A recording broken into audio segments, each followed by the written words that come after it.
সাল্লাল্লাহু আলা মুহাম্মাদ সাল্লাল্লাহু আলাইহি ওয়াসাল্লাম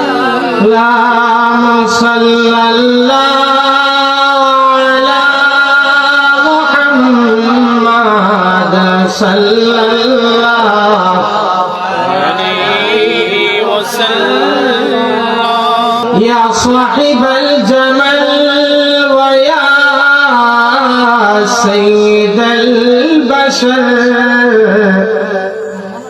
من وجهك المنير لقد نور الكمر صلى الله على محمد صلى الله عليه وسلم بلغ العلا بكماله كشف الدجى بجماله حسنت جميع خصاله صلوا عليه وآله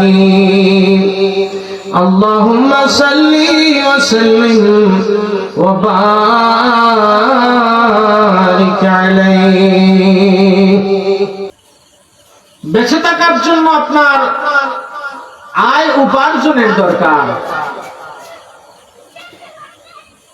এই আয় উপার্জন করার জন্য আপনাকে হালাল কোন জীবিকাকে চয়েস করতে হবে।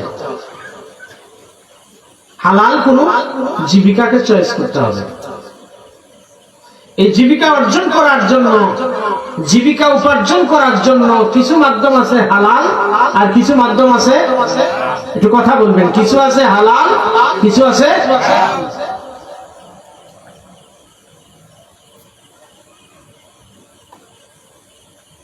কেউ এই উপার্জন করতে যায়, কেউ হারাম পদ্ধতি গ্রহণ করে আর কেউ হারাম দেখতেই ভয় পায়। কেউ আছে আমার টাকার দরকার, খাড়ি গাড়ি টাকার দরকার, লক্ষ লক্ষ টাকার দরকার, অল্প সময়ে বড় লোক হওয়ার দরকার, ওটা হালাল না হারাম ওটা দেখার আমার টাইম নেই। আর কিছু মানুষ আছে তারা কয় না খায় থাকবো আমি, তাও হারাম আমার ভিতরে ঢুকতে দিতাম না। আছে না নাই? ধরেন যেতে মাহফিল প্রবাসীদের উদ্যোগে, কাজেই প্রবাসী রিলেটেড কথা দিয়ে আমি শুরু করছি। ধরেন অনেকে ট্রাভেলসে ব্যবসা করে, বিদেশে লোক পাঠায়, ভিসা দেয়, এরকম ভিসার দালাল আমাদের দেশে আছে না নাই? আপনি কইলেন ভাই আমি সৌদি আরব যাবো, আমার একটা ভিসা দেন। আপনি কইলেন ভাই আপনি আমার ভিসা দিবেন মার্কেটের ভিসা, এটা সুপার মার্কেটের ভিসা দিবেন। এটা কইলো একদম ফার্স্ট ক্লাস, 1 লাখ টাকা বেতন করবে আপনাকে দিলে আমার সুপার মার্কেটের ভিসা। লোকটা কত আশা করে 5-6 লক্ষ টাকা দিয়ে ভিসা ক্রয় করে, ঋণ দায় করে, হাওলাত মাওলাত করে টাকা একত্রিত করে ভিসার টাকা দিয়ে সৌদি আরব গেছে, যায় দেখে এর গাড়িতে নিয়ে যাচ্ছে মরুভূমির মাঝখানে। এরকম ঘটনা আমাদের সমাজে আছে না? আছে। কইছে আমারে দিবে সুপার মার্কেটের ভিসা, নিয়ে দিছে আমারে কোথায়? মরুভূমিতে। বলে দিতেছি একটু অপেক্ষা করো। এই টাল বাহানা শুরু হয়ে গেল, কারণ টাকা সব তার পকেটে ঢুকে দিচ্ছে। এই ভিসা দেওয়ার বিনিময়ে আপনি 5-6 লক্ষ টাকা একটা লোকের কাছ থেকে নিছেন। আপনি বলেন এই যে ধোঁকা দিয়ে আপনি লক্ষ লক্ষ টাকা আপনার পকেটে ঢুকাই দিলেন, এটা হালাল না হারাম? সবাই বলেন হালাল না হারাম? এখানে 2 ধরনের অন্যায় হয়েছে।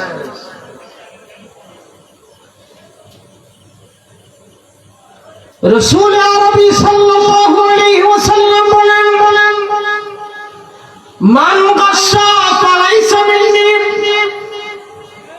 আল্লাহর হাবিব সরকারে দু জাহান দেখে বলেন উম্মতেরা রে আমার শোনো, যে লোক আমার উম্মতের সাথে ধোঁকাবাজি করলো, প্রতারণা করলো, ধোঁকা দিল, মান গাশা ফালাইসা মিন্নি,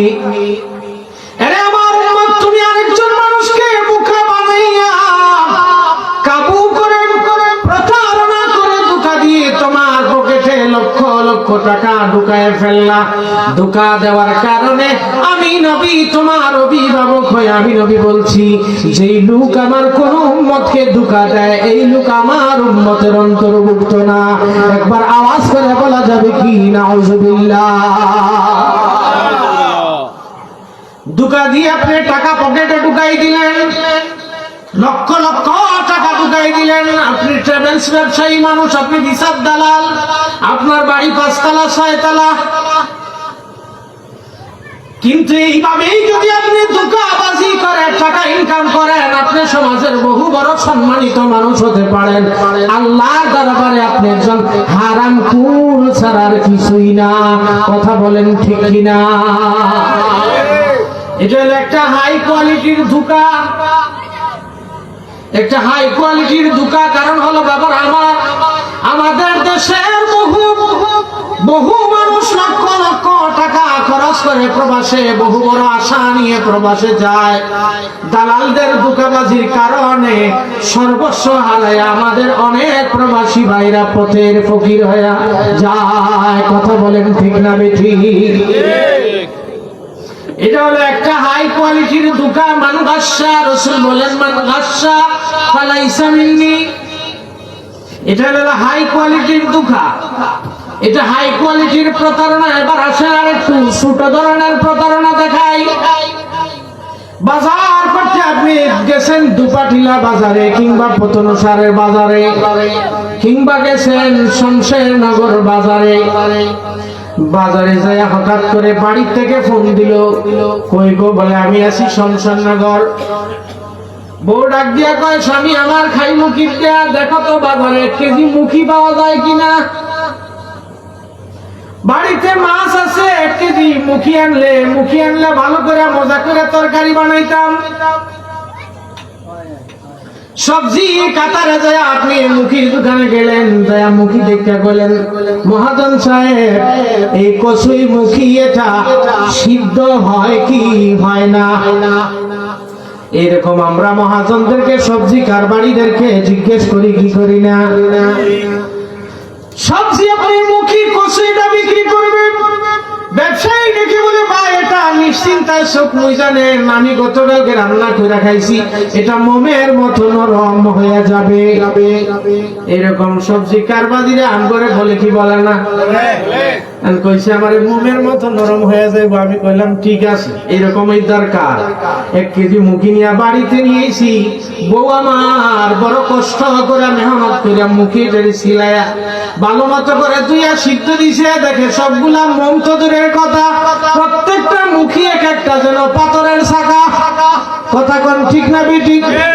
এই যে ধোঁকা দিয়ে একজন ব্যবসায়ী আপনার কাছে কচু এবং মুখি সমঝাইলো, এই লোকটা আপনারে ধোঁকা দিল কি দিল না? এ ভাই, আপনি যে 1 কেজি মুখি বিক্রি করার জন্য মিথ্যা কথা বলে তার কাছ থেকে 50টা টাকা নেওয়ার জন্য মিথ্যা কথা বলার কারণে আপনি প্রতারণা করলেন। প্রতারণা করে যেই টাকা ইনকাম করলেন এটা হারাম ইনকাম করলেন। এই হারাম খায়া যদি আল্লাহর দরবারে কোনো ইবাদত করেন, আমার আল্লাহ আপনার ইবাদত কবুল করবে না। এরকম ধোঁকা আমাদের সমাজে আছে না নাই? বাবারা আমার, বন্ধুরা আমার, ধোঁকাবাজি প্রতারণা করে ইনকাম করা আপনার করে আমার করে দৈনিক হাজার হাজার মানুষরা প্রতারণা করে ধোঁকা দেয়। এটা হলো আমাদের সকলের সুপরিচিত ধোঁকা। এবার আসেন একটা নতুন ইউনিক একটা আধুনিক একটা ধোঁকার কথা বলি। এখন আমাদের এলাকার মা বোনেরা গ্রাম অঞ্চলে মাগুরা পর্যন্ত এখন আর কাপড় কেনার জন্য, জিনিসপত্র কেনার জন্য বাজারে যাওয়া লাগে না। ফেসবুকে ঢুকলেই, ইউটিউবে ঢুকলেই কাপড়ের দোকান খুললে বসে আছে। কথা কোন ঠিক না বেটি? অনলাইনে অর্ডার মালিক মাইরা বাড়িতে বেটা 3 পিসের সেট লই আসে। আপনি এসে বলেন বউ কই সেট পাইছো কোথায়? এই বেটিকে বাড়িতে আনছি, বাড়ির থেকে অনলাইন থেকে কিনছি। অনলাইন কি সবাই তো বুঝে না। ফেসবুকে একটা পেজ আছে, আপনি পণ্য দেখছে, ছবি দেখে অর্ডার মাইরে দিছে, টাকা দেন, বাড়িতে সে স্টেট ফাস্ট, তারপরে আপনার ধরেন বিভিন্ন ধরনের কুরিয়ার সার্ভিস আপনার বাড়িতে নিয়ে আসে।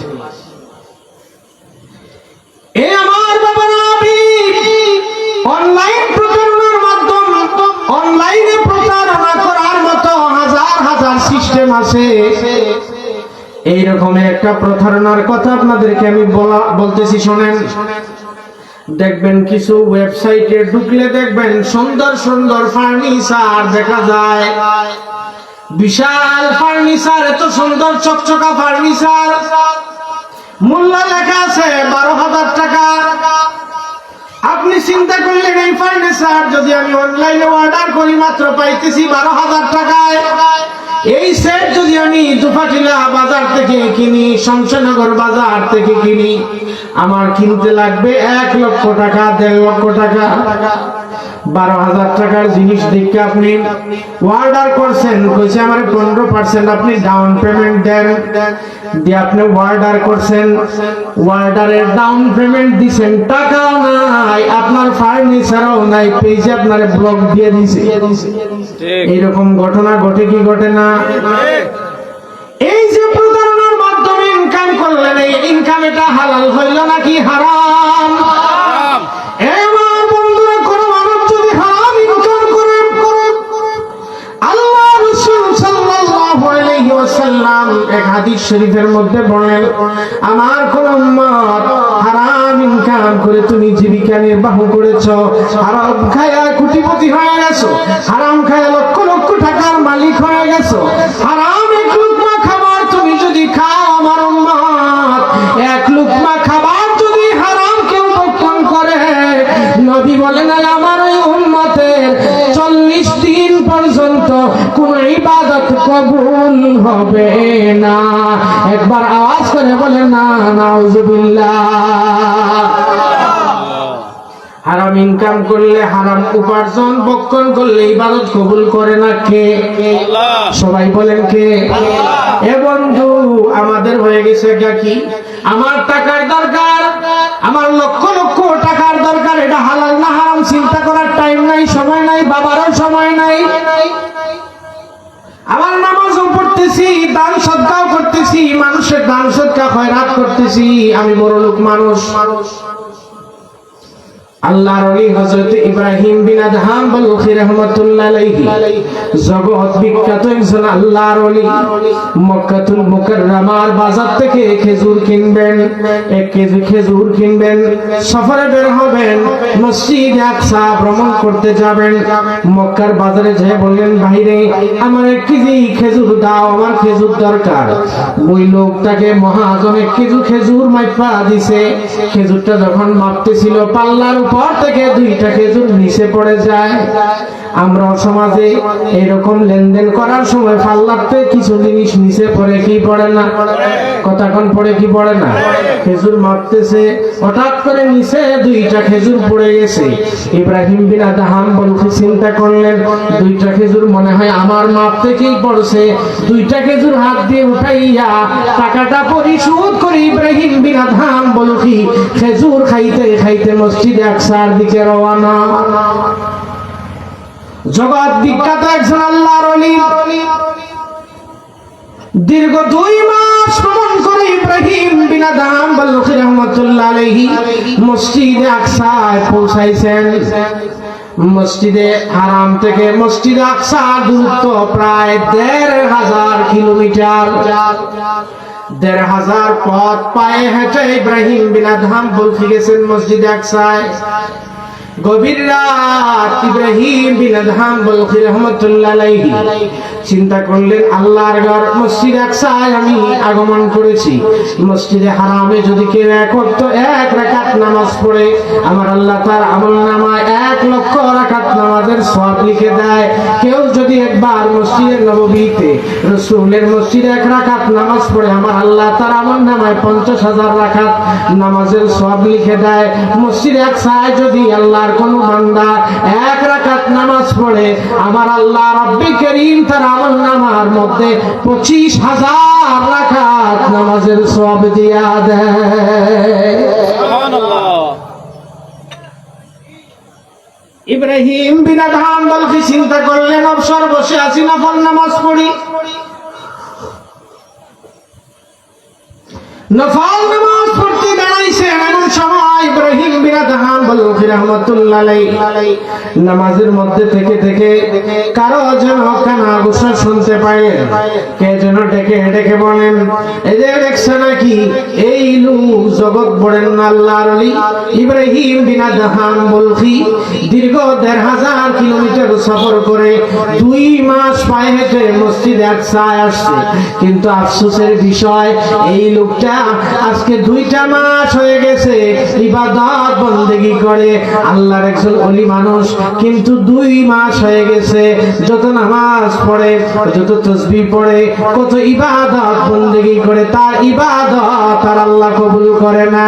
ইবাদতগুলা আসমান এবং জমিনের মধ্যখানে আমার আল্লাহ তার ইবাদতগুলাকে ঝুলন্ত রেখে দিয়েছে। পড়েন সুবহানাল্লাহ। কয় মাস? 2 মাস। সবাই বলেন কয় মাস? 2 মাস।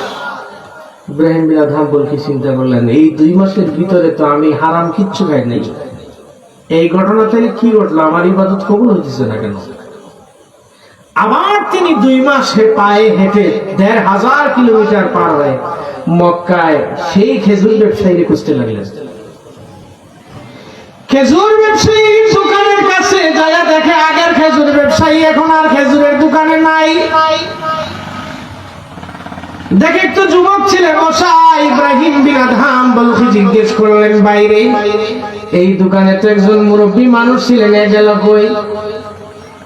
লোকটা ডাক দিয়া কয়, হুজুর কে আপনি? আপনাকে চিনি না, আমার এই জায়গায় আমার আগে আমার বাবা খেজুরের ব্যবসা করতেন, আজকে 2টা মাস হইল আমার বাবা ইন্তেকাল করেছেন। ইব্রাহিম বিন আদহাম বলখি হামাগুড়ি দিয়ে মাটির মধ্যে পড়ে লুটি পুটি খায় মাত্র, কিন্তু 2টা খেজুরের দাবি আপনি আমার বাবার কাছ থেকে খেজুরের হক মাফ করাইতে হয়। আমার আরেক ভাই আমার থেকে প্রায় 200 কিলোমিটার, প্রায় 400 কিলোমিটার দূরে আমার আরেক ভাই তায়েফের জমিনে, তায়েফের একটা বাজারে আমার আরেক ভাই খেজুরের ব্যবসা করে, যদি মাফ চাওয়াইতে হয় আর একটা খেজুরের দাবি মাফ চাওয়াইতে হইলে আপনারে তায়েফ দেশে যাওয়া লাগবে। একবার আওয়াজ করে বলা যাবে কি সুবহানাল্লাহ? ওলি হইতে কি এমনি হয়ে যায়? আপনি কলিজা ফাটাইয়া চিৎকার কইরা দোয়া করেন, আল্লাহ আপনার দোয়া শুনে না। সুদ খান, ঘুষ খান, দুটাবাজিও করেন, প্রতারণা করেন, হারাম আর হালাল মিলাইয়া সম্পদের পাহাড় গড়ছেন, আপনি ওই সম্পদ থেকে দান সদকা করলে তো আমার আল্লাহ কবুল করবে।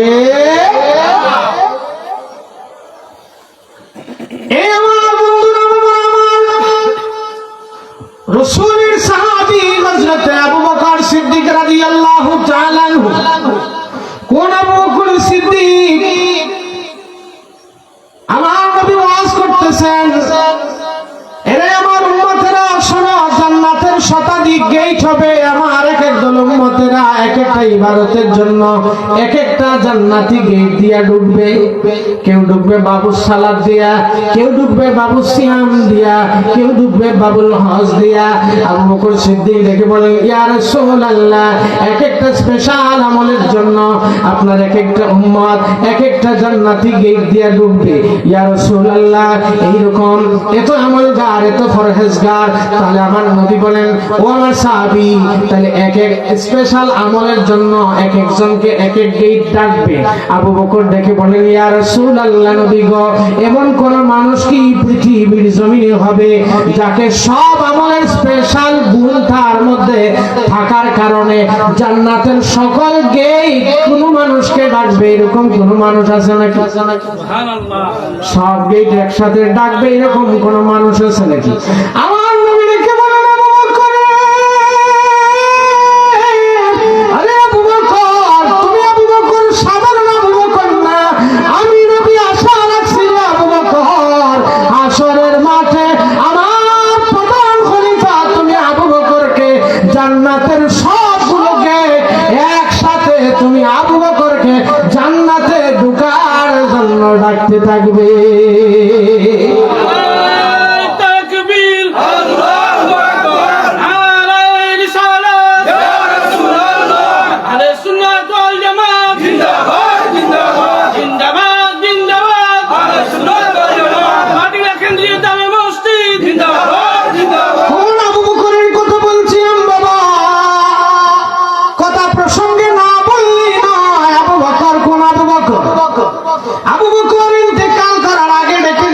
ডেকে বলেন, রে আমার পরিবারের মানুষেরা, আমি যখন ইন্তেকাল করব, আমি ইন্তেকাল করার পরে আমার কবর কোনো জায়গায় খনন করবা না, কোনো জায়গায় আমার কবর নির্ধারণ করবা না। আমি যখন মারা যাব আমার বডিটাকে গোসল দিয়া কাফন পড়াইয়া কোনো জায়গায় নিয়ে যাবা না, দাফন দিবা না আমাকে। আমার জানাজা পড়ার পরে আমার লাশটা কোন কবরস্থানে নিয়ে না যায়া ডাইরেক্ট আমার হায়াতুন নবীর রওজা মুবারকের পাশে নিয়ে আমি আবু বকরের লাশটা রাখবা। আমার কবর কোথায় হবে এটা আমি বলবো না, আমার লাশটাকে গোসল দিয়া কাফন পড়াইয়া জানাজা দিয়া তোমরা আমি আবু বকরের লাশটা আমার হায়াতুন নবীর রওজা মুবারকের পাশে রাখবা। আমি কোথায় দাফন করা হবে কেউ কবর খনন করবা না, আমার হায়াতুন নবী রওজার পাশে যা বলবা, ইয়া রাসূলুল্লাহ, ওগো মায়ার নবী, আপনি নবীর গুহার সাথী, হিজরতের সাথী, আপনার সকল সময়ের সাথী, যার সব কিছু আপনার জন্য কুরবান, যার সকল সম্পদ আপনার জন্য কুরবান, সেই আবু বকর ইন্তেকাল করেছেন নবী গো। আবু বকর ইন্তেকাল করার পরে আমরা তাকে কাফন পড়াইছি, গোসল দিছি, জানাজা পড়ছি। নবী গো, আপনার আবু বকরের জন্য আলাদা কোনো কবর খনন করি নাই। আপনার আবু বকরকে কোন জায়গায় দাফন করব গো নবী? আপনি হায়াতুন নবী রওজা মুবারকের মধ্যে জিন্দা আছেন। এ আমার বাবারা, আমার নবী রওজা শরীফে জিন্দা, এতে কোনো সন্দেহ আছে নাকি? একবার আওয়াজ করা আছে নাকি? আমার নবী বললেন, আমার নবী রাহমাতুল লিল আলামিন সরকারে দু জাহান বলেন, ইন্নাল্লাহা হারামা আলাল আরদে আন তাকুলা আজসাদাল আমবিয়া। দুনিয়ার যত নবী রাসূলগণেরা আছেন, সকল নবী রাসূলগণা আপন আপন রওজা শরীফের মধ্যে জিন্দা আছেন। সকল নবী এবং রাসূলগণ রওজা শরীফে জিন্দা। পৃথিবীর কোন মাটি, কোন নবী রাসূলগণের দেহ ভক্ষণ করা আমার আল্লাহ হারাম ঘোষণা করে দিয়েছে।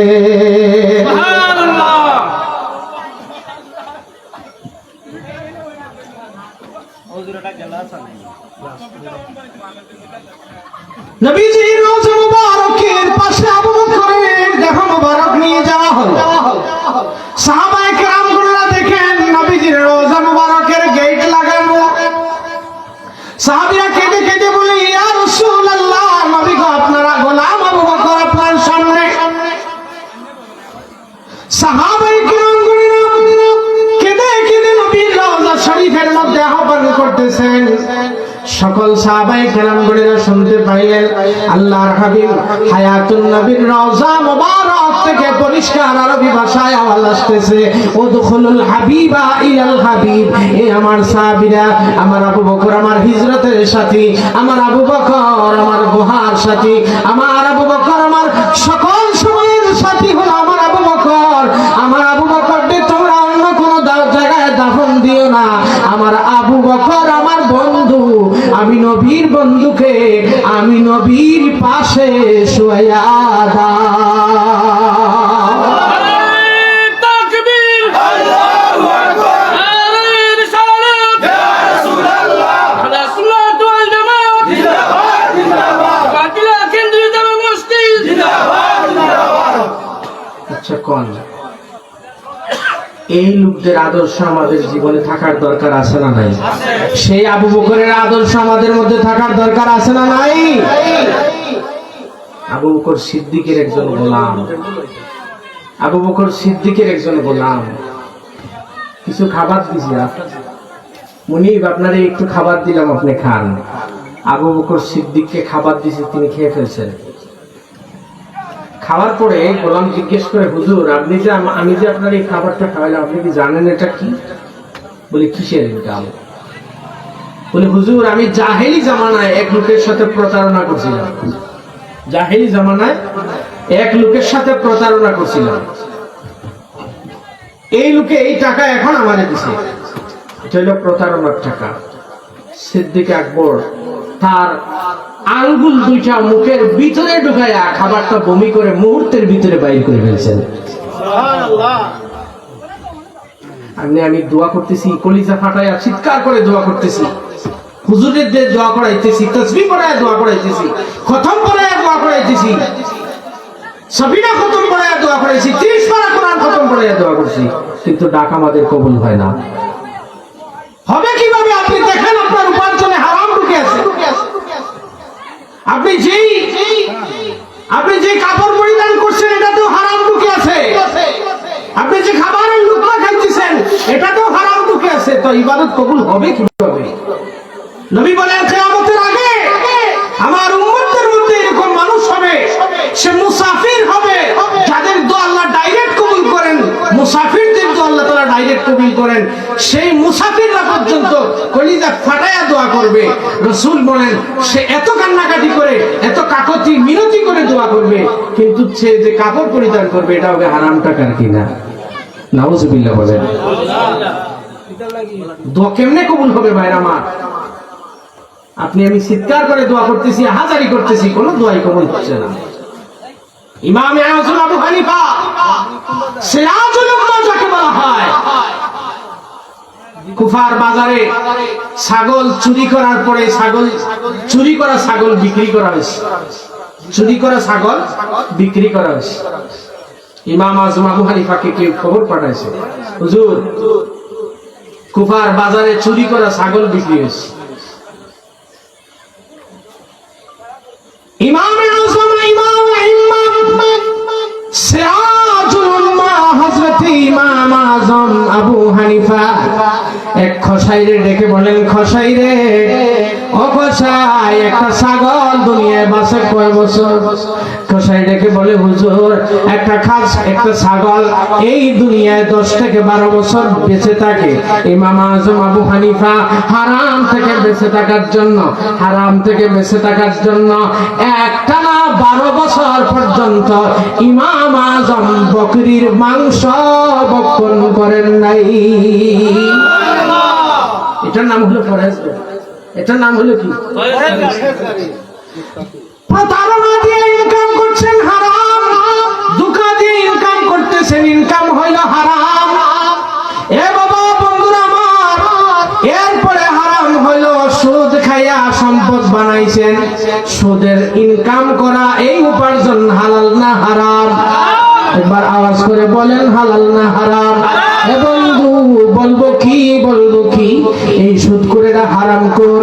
তাফসীরে দুররে মনসুরে এসেছে, কুকুর যেইভাবে লোভী হয়, যেইভাবে পিপাসার্ত কুকুর, ক্ষুধার্ত কুকুর যেইভাবে খাবার দাবারের জন্য লোভী হয়, ইমাম জালালউদ্দিন সুয়ুতি, জালালুল মিল্লাত ওয়াদ দ্বীন, হযরত ইমাম জালালউদ্দিন সুয়ুতি বলেন, এ দুনিয়ার মানুষেরা যারা দুনিয়ায় সুদ খায়, এই সুদখোরগুলা দুনিয়ার লোভী কুকুরের চাইতেও খারাপ। একবার আওয়াজ করে বলেন না নাউজুবিল্লাহ। সুদখোরের 1 নম্বর অভিশাপ। বাবা আমি গত একদিন এখানে কোথায় মাহফিলে যেন সুদের আলোচনা করছিলাম বাবা, সেই কথাগুলো এখানে যাতে রিপিট না হয় চেষ্টা করব ইনশাআল্লাহ। বাবার আমার রাসূল ডেকে বলেন, ইন্নাল আকিলুর রিবা মালউনুন, রাসূল ডেকে বলেন সুদখোরা হলো অভিশপ্ত। এ বন্ধু বাবার আমার, সুদখোররা যারা সুদ খায়, সুদি লেনদেন করে, সুদি কারবার করে, চক্রবৃদ্ধি হারে সুদ খায়, টাকা দিয়ে সুদ খায়, ধান দিয়ে সুদ খায়, বিভিন্ন রকমের সুদের লেনদেনের সাথে এরা জড়িত। রাসূল বলেন সুদি উপার্জন যারা করে এরা হলো মালউন, অভিশপ্ত। এই দুনিয়ার মানুষেরা যারা সুদ খায়, রাসূল বলেন আকাশ থেকে যেভাবে বৃষ্টির ফোঁটা অনবরত পড়তে থাকে, সুদখোরের উপরে আমার আল্লাহর অভিশাপ 24টা ঘন্টা সুদখোরের উপরে আমার আল্লাহর অভিশাপ বর্ষিত হতে থাকে। পড়েন নাউজুবিল্লাহ। আমগো দেশের সুদখোরেরা হয়ে গেছে এখন আধুনিক সুদখোর। আগে মানুষ টাকা আনতো, সুদিয়ে টাকা আনতো, ব্যাংকে যাইয়া কাগজ দিয়া, মুরব্বী ঠিক আছেন? আগে জায়গার কাগজ নিয়ে ব্যাংকে জমা দিলে আশা নিরাশা হতাশা হিট কত কিছু ব্যাংক আছে, সুদের লোনে টাকা দেয়। টাকা আনছেন 50,000, দিতে 5 বছর পার হয়ে যায়, এই ঋণ আর শোধ হয় না। কথা কোন ঠিক না বেবি? সুদকুর থেকে টাকা আনছেন, সুদের টাকা আনছেন বাবা 50,000, সুদ খালি বাচ্চা দেয় বাচ্চা দেয়। এই 50,000 টাকার বাচ্চা মারতে মারতে জিন্দেগি শেষ। ওই সুদকুরের লোভ আর শেষ হয় না।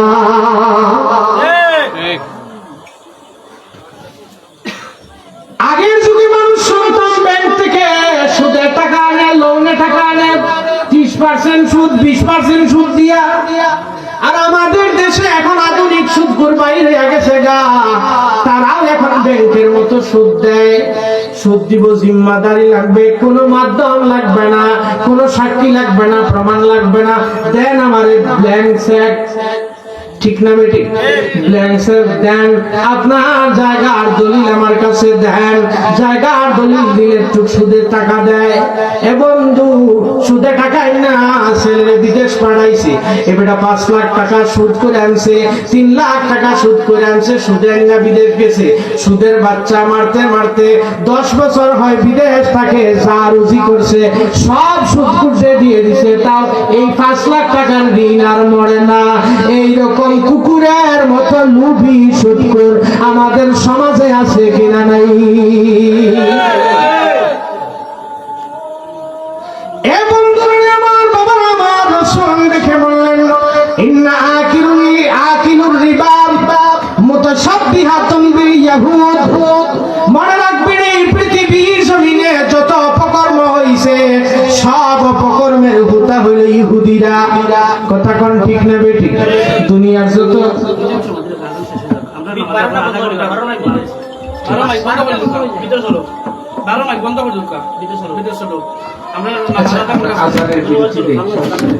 আজানের বিরুদ্ধে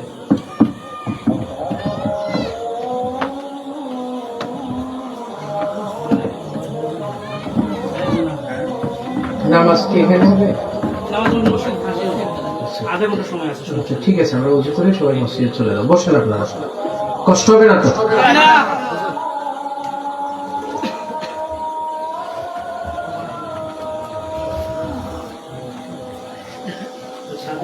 না,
আল্লাহুম্মা সাল্লি আলা।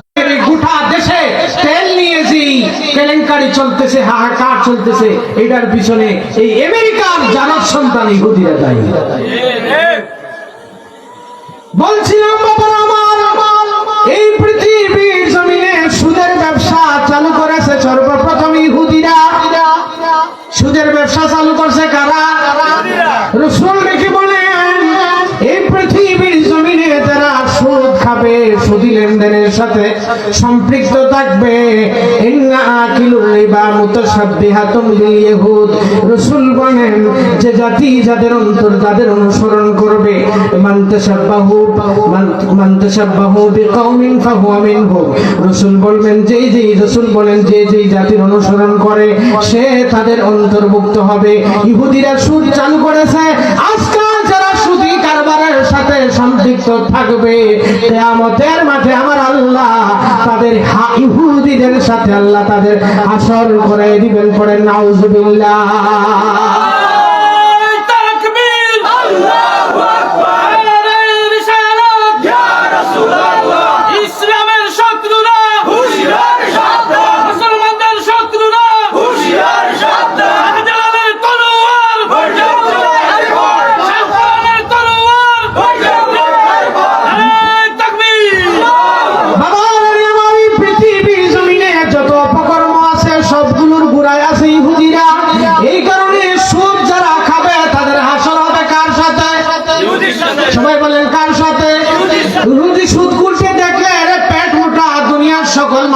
সালাম দেয়, এটা একটা হারামখোর।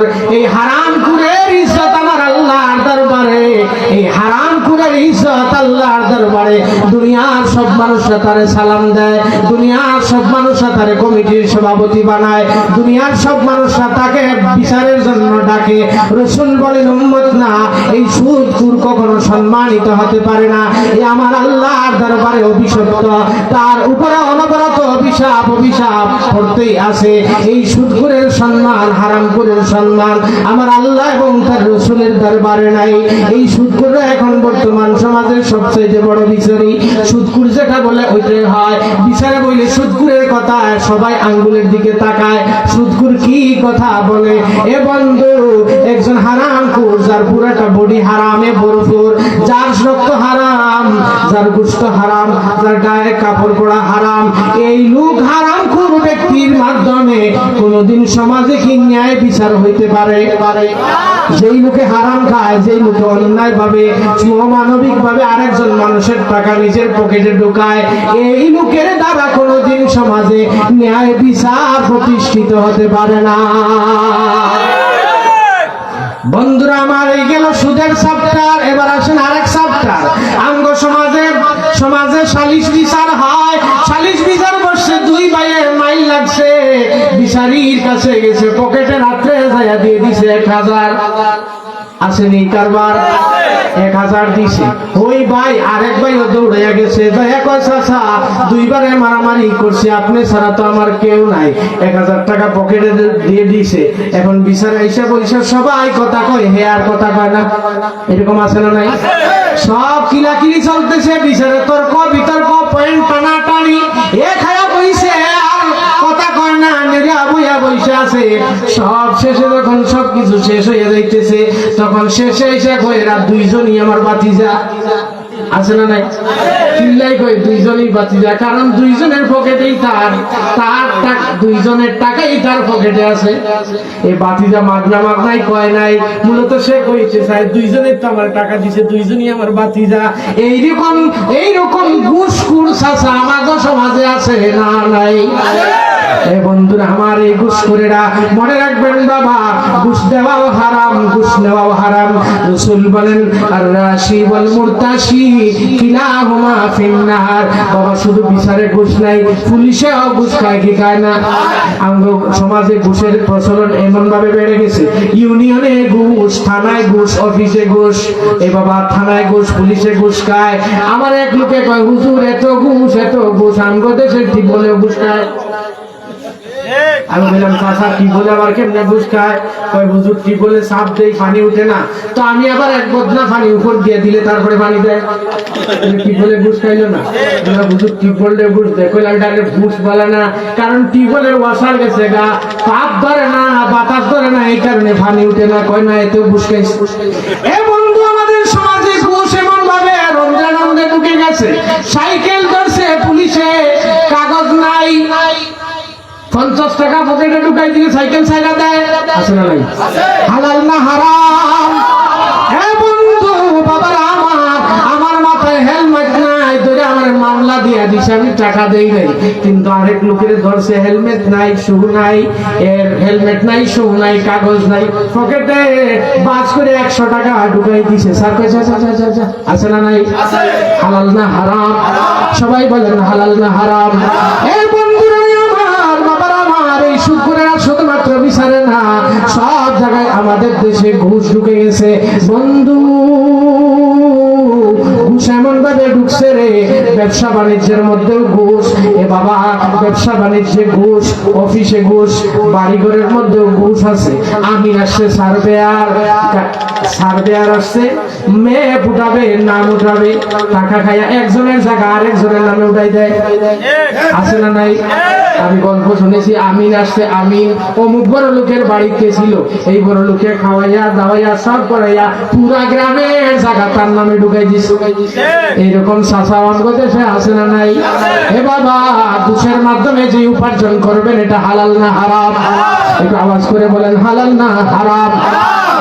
এই বন্ধুরা আমার, এই গেল হারামের আরেক চ্যাপ্টার। দৌড়াইয়া বলতেছি বাবা, আমার আল্লাহ রাব্বুল কারীম দুনিয়ার যে সকল হারাম উপার্জন, যেগুলোকে হারাম আল্লাহ রাব্বে কারীম বান্দাদের জন্য নিষেধ করেছেন। এইরকম আরেকটা মাধ্যম হলো জুয়া। আমাদের দেশে আছে না নাই? এই বন্ধু আগে আগে দেখতাম জুয়ারিরা মাঠের মাঝখানে জুয়া খেলায়, বন্ধের মাঝখানে জুয়া খেলায়, এই কুয়ার ক্ষেতের মাঝখানে জুয়া খেলায়। এখন আর জুয়া মাঠে ময়দানে খেলতে হয় না রে ভাই, মোবাইল আছে না মোবাইল, এই মোবাইলের ভিতরে জুয়ার দান আছে। দেখবেন ফুলাফাইনেরা গ্রামের মুড়ে মনে বসে 60টা কল্লা একসাথ করে, 60টা কল্লা এরকম করে একসাথ করে খালি টিপাটিপি করে। যদি জিগান কি করস, কই মঙ্গল কাটাকাটি গেলে আসেনি, মঙ্গল কাটাকাটি খেলে না, এই অনলাইন সফটওয়্যারের মাধ্যমে জুয়া আছে না নাই? এ বন্ধুরা আমার, বাবারা আমার, কিছু ব্যক্তিরা আছে দেখবেন পাত্র দেখতে আইছে, নতুন জামাই এসে পাত্র দেখা, পাত্রের প্রস্তাব আসছে, জিজ্ঞেস করে জামাই কি করে, কয় ফ্রিল্যান্সার। কি ল্যান্সার? আমি কই সাইলেন্সার, এরা করেটা কি? এ বাবা, এরা এই মোবাইলে ফ্রিল্যান্সিং কে বেশিরভাগ হলো হারাম। অনলাইনে দান, কয়েন কিনতে হয়, কয়েন কিনলে জুয়া খেলা। বাবারা মুরব্বী বাবারা, আপনারা বিরক্ত হইবেন করু, হুজুরিতে কি ফ্রিল্যান্সার আর কি? আপনারা না জানলেও যুবক যাদের হাতে মোবাইল আছে এরা ভালো ভালো জানে সফটওয়্যার আছে, সফটওয়্যারের ভিতরে জুয়ার দান ঢুকে দিছে। এখানে টাপ দিবে, এখানে টিপ দিবে, টিপ দিয়া দিয়া জুয়া চলে। ক্রিকেট খেলা হয়, ভারতে আর শ্রীলঙ্কায় ক্রিকেট খেলা চলতেছে মাঠে। বন্ধুরা, এই জিনিসটা যদিও আমাদের এলাকায় নাই, কিন্তু এটা হলো বাজি। বাজি ধরে এই বলে, এখন যদি এই ব্যাটসম্যান যদি 6 মাইরা দেয়, 6 মারবে কিনা, কত রান করবে কিনা, পাস করবে কিনা, এগুলা দিয়া বাজি ধরে। এগুলা হালাল না হারাম? ছক্কা খেলাইছে, ছক্কায় হারলে তুমি 500 টাকা খাওয়াবা, হালাল না হারাম? বাজি ধরা হালাল না হারাম? এটাও হচ্ছে জুয়ার অন্তর্ভুক্ত, এটাও জুয়ার কাতারে পড়ে যাবে। বন্ধুরা আমার, বাবারা আমার, অনলাইনে জুয়া চালু হয়ে গেছে, অনলাইনে বাজি চালু হয়ে গেছে, ঘরে ঘরে হারাম ঢুকে গেছে। বাবা, এই যুবক ভাইরা, এখন আপনার আমার এলাকায় আগে আগে মাদক চিনত না, মাদক ছিল না, কিন্তু অনলাইনে অর্ডার করে গ্রামে গ্রামে ওই ইয়াবা চলে আসতেছে। কথা কোন? বহু ছেলে আছে ইয়াবা খুর হয়ে গেছে, নেশাখুর হয়ে গেছে, মদখুর হয়ে গেছে, কেউ জানে না কার সাথে চললো, কোথায় থেকে কার মাধ্যমে মদখুর হয়ে গেছে। আমার আল্লাহ কোরআনুল কারীমের মধ্যে বলেন, ইন্নামাল খামরু ওয়াল মাইসিরু ওয়াল আনসাবু ওয়াল আজলামু রিজসুম মিন আমালিশ শাইতান।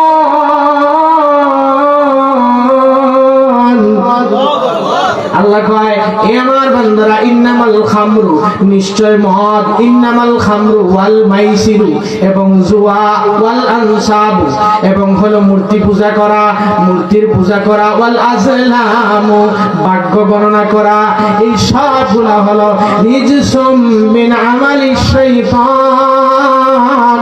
মদ খাওয়া, জুয়া খেলা, গাঞ্জা খাওয়া, ইয়াবা খাওয়া, এই সবগুলা হলো, আমার আল্লাহ বলেন সবগুলা কাজ হলো শয়তানের কাম। কথা কন?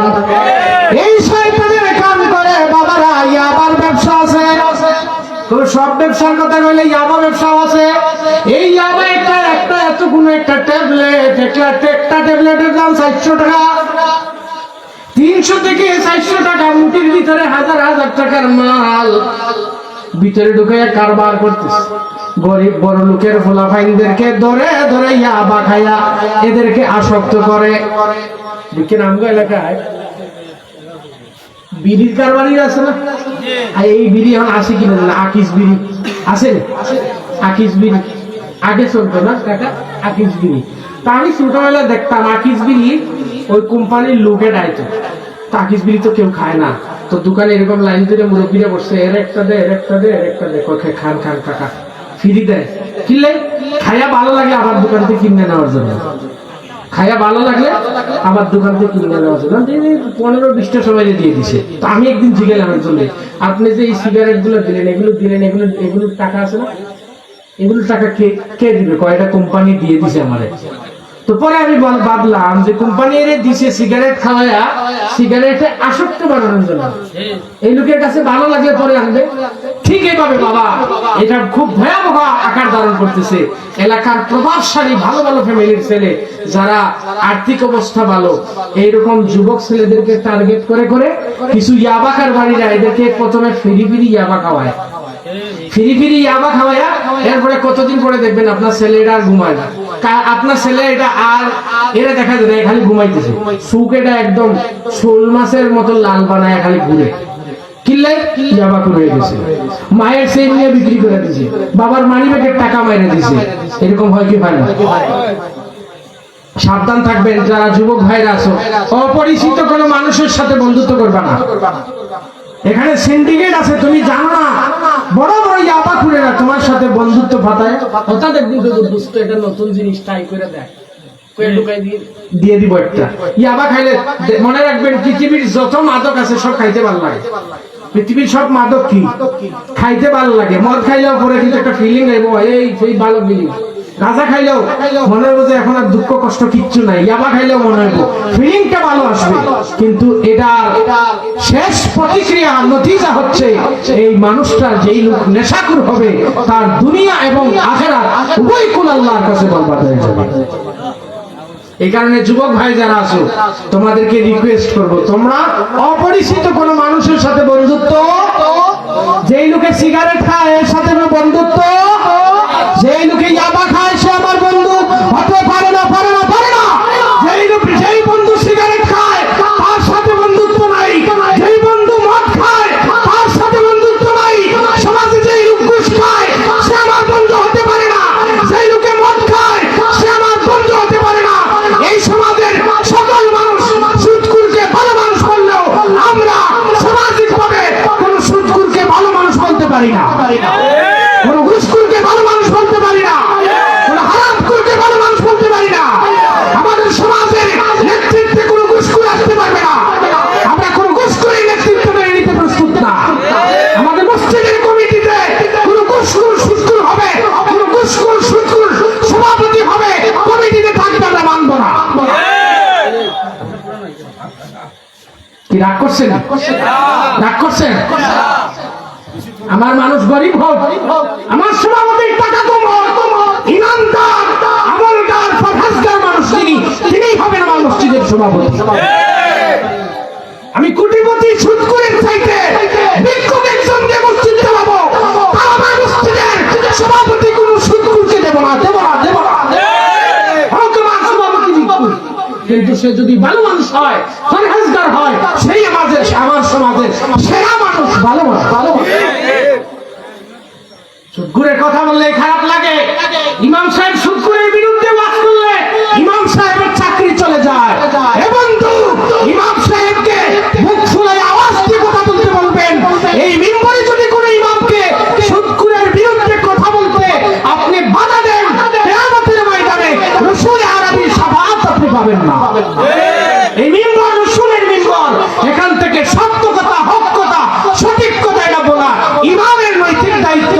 তিনি মুখ ফুলে বলবেন, যারা বাধা দিবে এরা রাসূল আরবীর শাফাআত থেকে বঞ্চিত হবে। বাবা কি বলবো, এলোমেলো অনেক কথাই বললাম, এখন শেষ কথা বলে যাই যেটা, এই যে বর্তমানে ক্রাইসিস চলতেছে, ঢাকা থেকে আসলাম, দেখলাম জায়গায় জায়গায় জায়গায় জায়গায় পাম্পে 500-600 মোটরসাইকেলের লাইন, ঠিক কিনা বলেন? হাহাকার করতেছে মানুষ, পেট্রোল পায় না। আবার কোন কোন পেট্রোল পাম্পে আগে ছিল 1 লিটার ছিল 120 টাকা, এখন এটা যদি 200 টাকাতে যাওয়া দিয়ে দেয়। আছেন এরকম? এটা হালাল না হারাম? বলেন হালাল না হারাম? এবার বন্ধুরা, কোন ব্যবসায়ী যদি মজুদ করে জিনিসের দাম বাড়ায়, এটাকে আরবিতে বলে ইহতিকার। মজুদ করে তার দাম বাড়ায় দিলেন, পেট্রোল আপনার কাছে আছে, কিন্তু পেট্রোল আপনি শুনছেন ইরানের সাথে ইহুদিদের যুদ্ধ হয়, আমেরিকার যুদ্ধ হয়, হরমুজ প্রণালী দিয়ে তেল আসতে সমস্যা হয়। আপনি গ্যালন গ্যালন তেল আপনার বাড়িতে বইরা রাখছেন, দোকানে রাখছে 1 গ্যালন, বাড়িতে আসে তেল 500 লিটার 600 লিটার, কিন্তু দোকানে ছোট একটা গ্যালন নিয়ে আসি, কয় তেল নাই। কিন্তু তার বাড়িতে আছে যে আপনি মজুদ করলেন, মজুদ করে সাময়িক কৃত্রিম সংকট তৈরি করে দাম বাড়াইয়া বেশি দামে পেট্রোল বিক্রি করলেন, এটা হালাল না হারাম? ডেটওয়ার আয় তো এত লম্বা ওয়াজ করুন যায়, ওয়াজ কি কম হয়েছে? কথা বল, ওয়াজ কি কম হয়েছে? এ বন্ধু বাবার আমার, শুধুমাত্র পেট্রোল না, শুনছি আপনি ইন্ডিয়ায় পেঁয়াজ বন্ধ করছে, আপনি দোকানে পয়সা কইলেন আগে ছিল পেঁয়াজের দাম 100 টাকা, আপনি কোন 200 টাকা। আপনার কাছে খালি শুধু একটা নিউজ আসছে ইন্ডিয়ায় পেঁয়াজ বন্ধ করে দিছে, মুহূর্তেই আপনি ফোন পাইয়া দাম বাড়াই দিলেন। কিংবা আপনার বাড়িতে 1 ট্রাক পেঁয়াজ আছে, 50 বস্তা পেঁয়াজ আছে, খালি খবর একটা পাইয়া পেঁয়াজ আটকায়া ধরা মজুদ করে আপনি জিনিসের দাম বাড়াইলেন। রাসূল বলেন ইহতিকার করা মানে ইহতিকারা ফাহুয়া খতিয়ুন, যে লোক ইহতিকার করে, মজুদ করে, কৃত্রিম সংকট তৈরি করে জিনিসের দাম বাড়ায়, রাসূল বলেন এই লোকটা হলো নির্ঘাত একটা পাপী। জুড়ে জুড়ে বলেন না নাউজুবিল্লাহ। দুকা দিয়া ইনকাম করা হালাল না হারাম? সুদ খাইয়া ইনকাম করা হালাল না হারাম? ঘুষ খাইয়া ইনকাম করা হালাল না হারাম? মাদক ব্যবসা করে ইনকাম করা হালাল না হারাম? হে বন্ধু, এই সকল হারাম যদি আপনার দেহে থাকে, আপনার দেহের ভিতরে যদি হারাম উপার্জন দিয়ে যদি আপনি রিজিক ভক্ষণ করেন, রিজিক ভক্ষণ যতক্ষণ পর্যন্ত থাকবে, রিজিক ভক্ষণ করে যদি আপনি আপনার দেহ গঠন করেন, রাসূল বলেন লা ইয়াদখুলুল জান্নাতু জাসাদুন উতিয়া বিল হারাম, হারাম দিয়া যেই বডি আপনি বানাইছেন, এই বডি নবী বলেন ওই বডিটা জান্নাতে যাবে না। লম্বা লম্বা বোয়াল মাছ না খাইছেন, গরিব মানুষ ডাল ভাত খায়, তাও হারামের কাছে যায় না।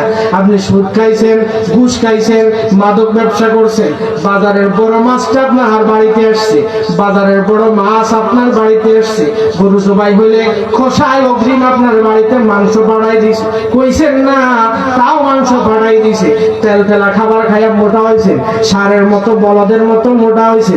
রাসূল বলেন এই যে হারাম খাইয়া তুমি তোমার বডি বানাইলা, আমি নবী জান্নাতের মালিক নবী রাহমাতুল লিল আলামিন বলেন দুনিয়ার মানুষের আড়ে এই হারাম ভক্ষণ করে যারা নিজের বডি তৈরি করবে, ওই জিসিমটা আমার আল্লাহ জান্নাতে যাইতে দেবে না। বলেন নাউজুবিল্লাহ। আপনি আরেক বেটার জায়গা দখল করে ফেলছেন, জায়গা দখল করে এখান থেকে ফসল ফলাদি গায়ের জুড়ে গরিব মানুষ জায়গা উদ্ধার করতে পারে না। আপনি 50টা লাঠি নিয়ে জবরদখল করে জায়গা এখানে রেখে দিচ্ছেন। ভাই মারা গেছে, ভাইয়ের বউ বাঁচি যায়, এতিম মানুষ নাই তার, চাচা আপনি, আপনার লাঠির বল বেশি, বাতিজার জায়গা বাতিজির জায়গা দেন না, এতিমের মাল আত্মসাৎ করে এই জায়গা থেকে যতটা দান হবে, যত লুকমা ভাত খাবেন সবগুলো আপনি হারাম খাবেন। কথা বলেন ঠিক না? এই বল কি আল্লাহর দরবারে দেখানো যাবে? এটার হিসাব একদিন আল্লাহর কাছে দিতে হবে কি হবে না? বন্ধুরা আমার, বাবা আমার, শেষ কথা যেটা বলবো, হারামের অনেক কথাই বললাম। এরকম হারাম উপার্জন দিয়া যদি আপনি আপনার বডি বানান, আপনি আপনার সন্তানকে লালন পালন করেন, হারাম খাওয়ান, মনে রাখবেন গরিবের ফুলা বিশেষ হইতে পারে। এই পৃথিবীতে, এই বাংলাদেশে বহু রিক্সা ড্রাইভারের ফুলারা বিসিএস ক্যাডার হয়েছে, বহু রিক্সা ড্রাইভারের ফুলারা আলেম হয়েছে, বহু রিক্সা ড্রাইভারের ফুলারা ইঞ্জিনিয়ার হয়েছে। টাকা কম, যদিও টাকা কম, কিন্তু সন্তানরে খাওয়াইছে হালাল খাবার। কথা কোন ঠিক না বেটি? খাওয়াইছে হালাল খাবার। এবারে গরিব মানুষ, এ বাবা ছেলেরে কষ্ট মষ্ট করে টাকা দিয়ে পড়াশোনা করাইছে, হালাল খাবার খাওয়ার কারণে আমার আল্লাহ তার উপরে খুশি হইয়া তার ছেলেরা দেশের সর্বোচ্চ ডিগ্রিধারী শিক্ষিত বানাই বানাইছে এরকম নজির আছে না নাই? কিন্তু বহু সুদখোর আছে, এদের ফুলা একটা আতুর হইছে, এদের ফুলা একটা প্রতিবন্ধী, বহু পুলিশ অফিসার গুস্তুস অফিসার আছে, একটা ছেলেও মানুষ হয় নাই। বহু বহু সুদখোর আছে, সারা দেশে সে নেতাগিরি দেখায়, বাসায় গেলে ফুলা হলো ইয়াবাকুর, এই ইয়াবাকুর ফুলায় সারাদিন বাপরে পিঠে আছে না নাই? খাওয়াইছে হারাম। আল্লাহ তাআলা বলে তোরে দুনিয়ায় শান্তিতে থাকতে দিতাম না, হারাম খায়া সন্তান লালন পালন করছ, হারাম খাওয়ায়া সন্তানকে লালন পালন করছ। মনে রাখো রে আমার বান্দারা, সাময়িক কিছু সুখ উপভোগ করলেও আমি আল্লাহ হারামের মধ্যে কোনো বরকত রাখি নাই। হারাম বক্ষণ করার কারণে আমি আল্লাহ তোমার জিন্দগি থেকে প্রকৃত সুখ আমি মুছে দেব। কথা বলেন ঠিক না বেটি? কোটি কোটি টাকার সম্পদ, তাও শান্তি নেই, তাও কি নাই? আছে ভাই, কোটি কোটি টাকার সম্পদ, তাও শান্তি নেই। কিন্তু আমি এই কথা সব জায়গায়, প্রায় জায়গায় এই কথা আসলেই বলি। ঢাকা শহর যাবেন, সিলেটে যাবেন, বড় শহরে যাবেন, দেখবেন এক লোক এরকম করে রোডের মাঝখানে ঘুমাই আছে, নাক ডাকে ঘুমাইতেছে, দুই পাশে দিয়ে হাজার হাজার গাড়ি যায়, এই গাড়ির শব্দের মধ্যখানে সে নাক ডেকে ঘুমায়। এরকম লোক আছে না নাই? কিভাবে সম্ভব বলতো? আপনি এসি চালায়া দরজা দরজা বন্ধ করে তারপরে ঘুম আসে না, খালি এই পাশ এই পাশ এই পাশ এই পাশ করে, ঘুম নাই। কিন্তু এই লোকে ভিক্ষুক, রাস্তার ফকির, তার বাড়িটাও নাই, থাকার জায়গাও নাই, রোডের মাঝখানে শীতে ওপরে ঘুম দিতেছে, 10টা 11টা পর্যন্ত ঘুমাইতেছে। ঘুম আর তার শেষ, এমন ঘুম ঘুমাইছে কেন? তার দিলের ভিতরে শান্তি আছে। তার দিলের ভিতরে কি আছে? দিছেন কে? তার ভিতরে ঋণের টেনশন নাই, সম্পদের টেনশন নাই, গাড়ি বাড়ির টেনশন নাই, বাজারের টেনশন নাই, গাড়ি ভাড়ার বাসা ভাড়া টেনশন নাই, কোনো টেনশন নাই। তার ঘুম থেকে উঠবো, তবু 10 টাকার দেন খাইবো, রুটি একটা নিয়ে খাই না, কিনে আবার বুকে খিল দিয়ে খাইয়া ঘুমাই পড়বো, আছে টেনশন নাই। কিন্তু সুদখোর ঘুষখোর যারা আছে, এদের জীবন থেকে সুখকে আল্লাহ তাআলা হারাম ঘোষণা করে দেন। আপনি শুধু যদিও দেখেন বাড়ি গাড়ি আলিশান সবকিছু, কিন্তু এদের জীবনে সুখ বলতে কিচ্ছু দেখেন যায়। কোনো সুদখোর ভালো মতো ঘুমাইতে পারে না, রাত্রে হলে বাজে বাজে স্বপ্ন দেখে, খারাপ খারাপ স্বপ্ন দেখে, ভয়ঙ্কর স্বপ্ন দেখে, এই মানুষের হকগুলো রাত্রে আযাব হয়ে গজব হয়ে তার গলায় ফাঁস লাগে। এই কারণে আসুন, হারাম থেকে বেঁচে থাকার নির্দেশ কার? বলেন, হারাম থেকে বেঁচে থাকার নির্দেশ কার? হালালে বরকত দিয়েছেন কে? আপনি কম আছে, গরিব আছেন, হালালের উপরে থাকেন, বাড়ায় দিবেন, বরকত দিবেন কে? আল্লাহ রাব্বে কারীম আমাদের হালাল জীবিকা বক্ষণ করার তৌফিক দান করুন। আমার প্রবাসী ভাইরা যারা এতক্ষণ লাইভে অনেকেই সংযুক্ত আছে, এই মধ্যপ্রাচ্যের যুদ্ধের এই ভয়াবহ অবস্থায়, এই কষ্টের মধ্যে অনেকে মাথার উপর দিয়ে তাদের মিসাইল যাচ্ছে। দুবাই, কাতার, ওমান, বাহরাইনে যারা আছে, আমার এই প্রবাসী ভাইদের মাথার উপর দিয়ে মিসাইল যাচ্ছে, ক্ষেপণাস্ত্র যাচ্ছে, রকেট যাচ্ছে, কখন কার উপরে পড়ে যায়, এই ভয়ঙ্কর অবস্থায় আছে। আল্লাহ রাব্বে কারীম যেন আমাদের এই দেশের প্রত্যেকটা প্রবাসী ভাইদেরকে তার কুদরতি হেফাজতের চাদরে যেন আল্লাহ তাআলা আবৃত করে রাখেন। সবাই পড়েন, আল্লাহ তাআলা আমার এই প্রবাসী ভাইদের দুই হাত ভরে হালাল ইনকাম দিয়ে যেন আল্লাহ তাআলা মালামাল করে দেন। পড়ে না আমিন। আমি অনেকক্ষণ কথা বললাম, আপনারা আসলে এত আলিম দাওয়াত দিচ্ছেন, আবহাওয়া খারাপ, আর ঢাকা থেকে একজন মানুষ আসরে মাগরিবের আগে এসে এলাকায় পৌঁছানো, এটা মুখের কথা না। এটা কত বড়, যারা সফর করেন তারা বলতে পারবেন। আমার বহুত বড় একটা মুসিবতে ফেলা দিয়েছে। আমি আপনাদেরকে রিকোয়েস্ট করবো, আলেম দাওয়াত দিলে